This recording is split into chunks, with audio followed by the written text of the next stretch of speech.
Sobat Donghua, pasti pada nungguin kan kelanjutan BTTH Dunia 1000 Besar. Oke lah, tanpa berlama-lama lagi, yuk langsung masuk ke alur ceritanya. Di episode sebelumnya, Xiaoyan melancarkan serangan penuh menggunakan penguasa api abadi. Namun tubuh paus iblis terlalu kokoh. Serangannya sama sekali tak mampu menembus pertahanan monster laut itu. Bahkan hantaman balasan paus iblis langsung mengguncang tubuh Xiaoyan dan memaksanya menyadari jurang kekuatan yang tak bisa ditutup. Saat Xiaoyan berniat mundur dengan formasi teleportasi ruang, paus iblis tiba-tiba menghentikannya. Manusia, jangan terburu-buru. Aku yakin ada sesuatu yang menarik minatmu.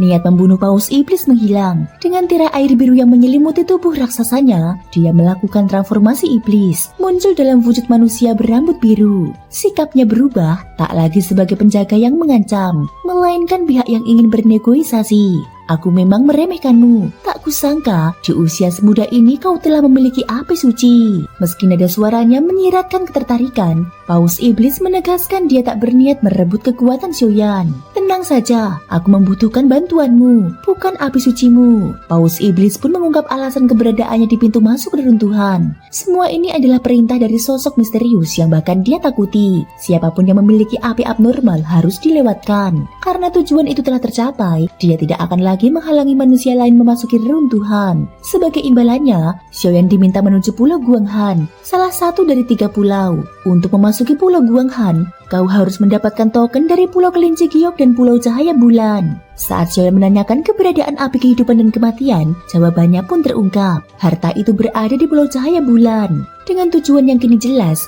mendapatkan api kehidupan dan kematian terlebih dahulu, lalu membantu Yuru memperoleh warisan di Pulau Guanghan. Xiaoyan menyaksikan paus iblis pergi menuju Pulau Guanghan, meninggalkannya dengan satu masalah besar.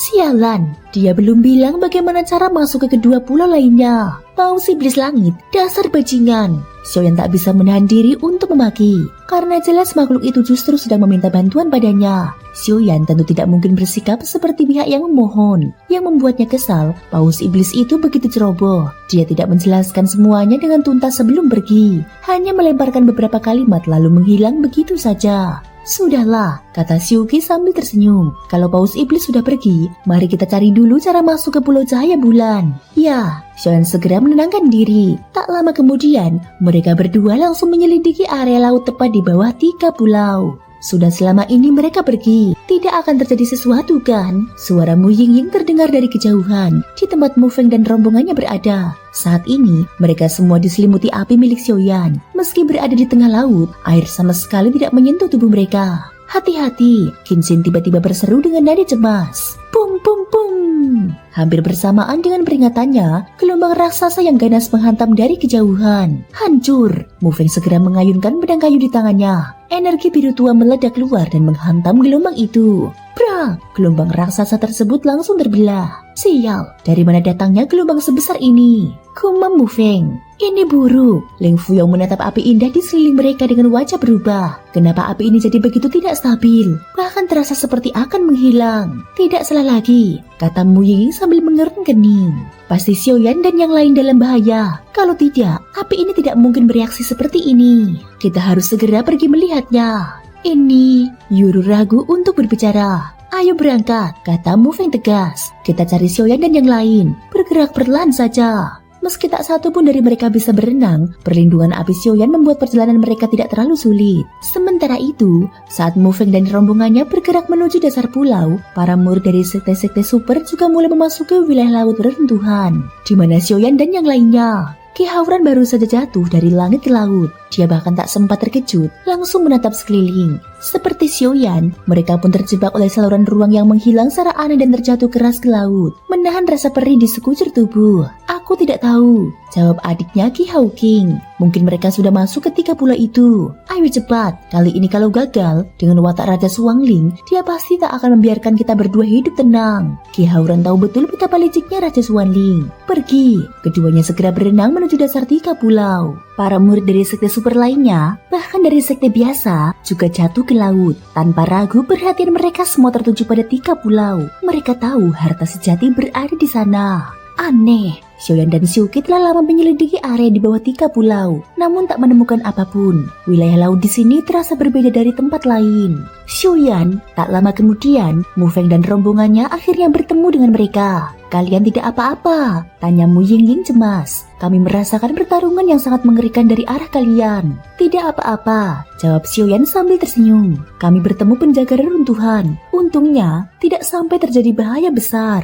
Melihat Xiaoyan dan Mu Yingying berbincang begitu akrab, Yuru tanpa sadar merasa sedikit tidak nyaman. Pandangan tajam Xiuqi menangkap hal itu. Dia segera memberi isyarat halus pada Yuru agar tetap tenang. "Sekarang, kita harus mencari cara masuk ke 3 pulau," kata Xiaoyan. 3 pulau itu adalah Pulau Cahaya Bulan, Pulau Kelinci Giok, dan Pulau Guanghan. Api kehidupan dan kematian yang kubutuhkan ada di Pulau Cahaya Bulan, sementara warisan milik Yuru berada di Pulau Guanghan. Namun untuk masuk ke Pulau Guanghan, kita harus mendapatkan token dari Pulau Cahaya Bulan atau Pulau Kelinci Giok. Kalau begitu, apa yang kita tunggu? Mu Feng segera berkata. "Kita ambil api kehidupan dan kematian dulu di Pulau Cahaya Bulan, lalu pergi ke Pulau Guanghan. Aku juga menginginkannya," kata Xiaoyan. "Masalahnya, sepertinya masuk ke Pulau Cahaya Bulan atau Pulau Kelinci Giok tidak semudah itu. Sebelum kalian datang, kami sudah memeriksanya. Sepertinya ada semacam mekanisme di sini. Karena pembatasan udara yang aneh, kita bahkan tidak bisa terbang." "Ini mekanisme?" Leng Fuyao melangkah maju. "Kalau begitu, serahkan padaku. Kalian semua jangan meremehkanku." Dengusnya dingin saat melihat ekspresi ragu orang-orang. "Silahkan coba saja," kata Xiaoyan sambil mundur selangkah.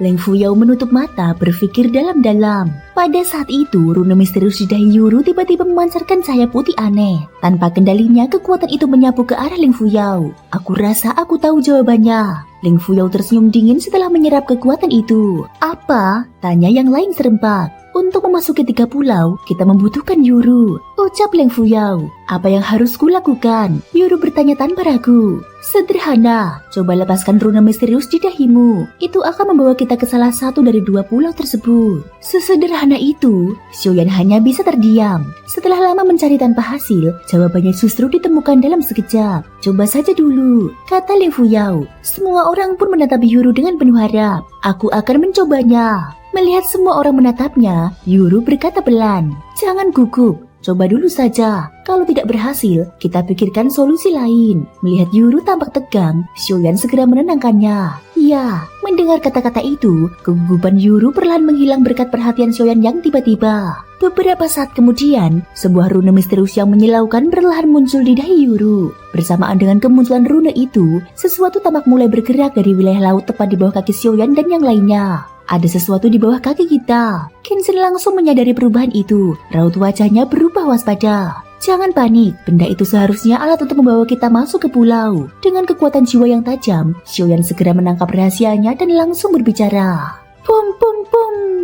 Seiring Yuru menggerakkan rune misterius di dahinya, sebuah benda berkilau dengan banyak warna perlahan naik dari bawah kaki mereka. Ini ternyata seekor binatang laut terbang. Monster laut jenis ini digunakan untuk mengangkut orang.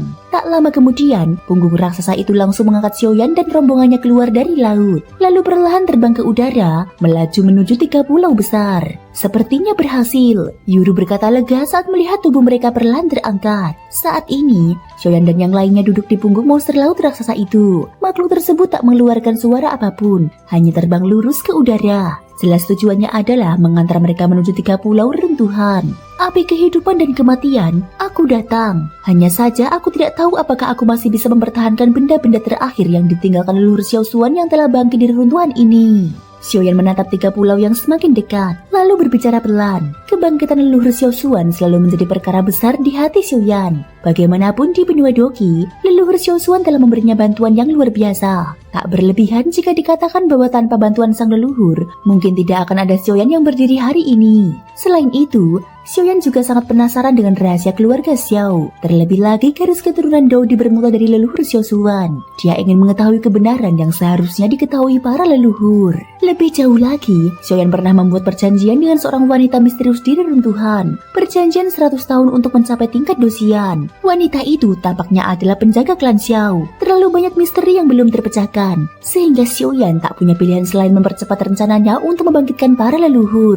Saat rombongan Xiaoyan terbang ke udara, saja, pemandangan itu langsung menarik perhatian banyak orang. Lihat, apa itu? Itu sekelompok orang. Fakta bahwa Xiaoyan dan yang lain terang-terangan memasuki pulau dengan menunggang monster laut jelas terlihat oleh para ahli yang datang belakangan. Bajingan itu, Ki Hauran tak bisa menahan diri untuk memaki. Xiaoyan benar-benar menyebalkan. Bukan hanya mempermainkan mereka di gerbang besi reruntuhan, kini dia bahkan menjadi orang pertama yang memasuki 3 pulau dan jelas akan mendapatkan lebih banyak keuntungan. Kakak, apa yang harus kita lakukan sekarang? Wajah Ki Hawking menjadi muram. Dia tahu situasi ini sangat merugikan mereka. Wilayah laut ini sangat aneh. Tetap waspada. Untuk urusan Xiaoyan, Raja Suwanling sudah berkata, orang ini sebaiknya tidak menyimpan dendam. Namun jika dia berani, maka bunuh saja. Xiaoyan, apapun yang kau dapatkan di reruntuhan ini, pada akhirnya akan kupaksa kau memuntahkannya. Suara Ki Hauran yang dingin bergema pelan. Ayo, pergi ke dasar 3 pulau terlebih dahulu. Karena Xiaoyan dan yang lain masuk dari sana, maka pintu masuk pulau pasti ada di sana. Tanpa ragu, Ki Hauran langsung memimpin Ki Hawking menuju arah Xiaoyan dan rombongannya. Xiaoyan ini terlalu tidak masuk akal bukan? Feng Hong dan Du Jun berada di dalam laut.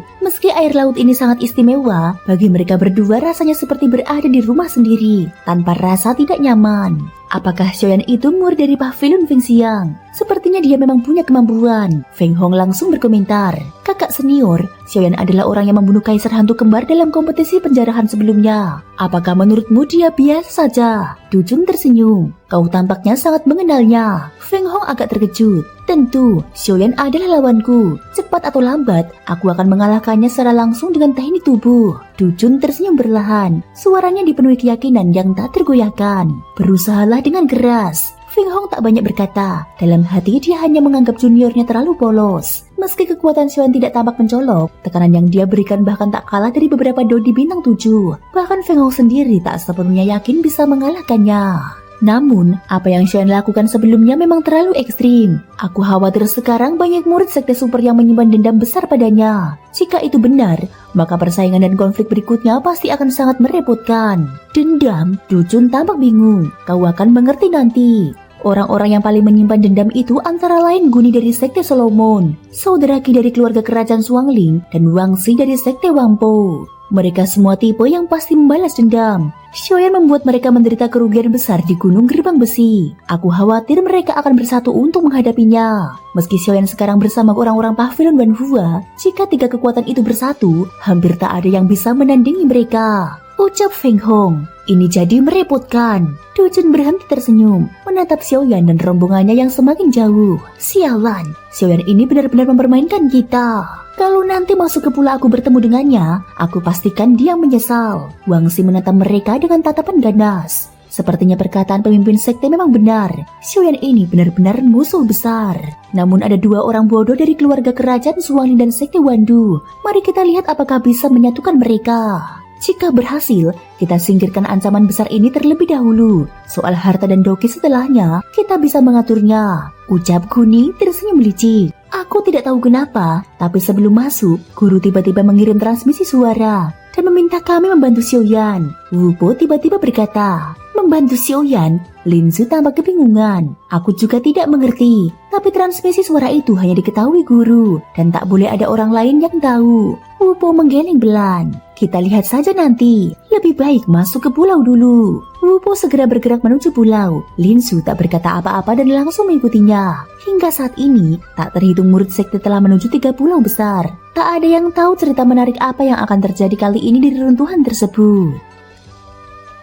Thank you guys sudah mendengarkan ceritaku di episode kali ini sampai akhir. Ikutin terus kelanjutan episode berikutnya ya. Terima kasih buat kalian semua yang udah subscribe, like, dan komennya. Semoga hari kalian menyenangkan. Sampai jumpa dan bye-bye.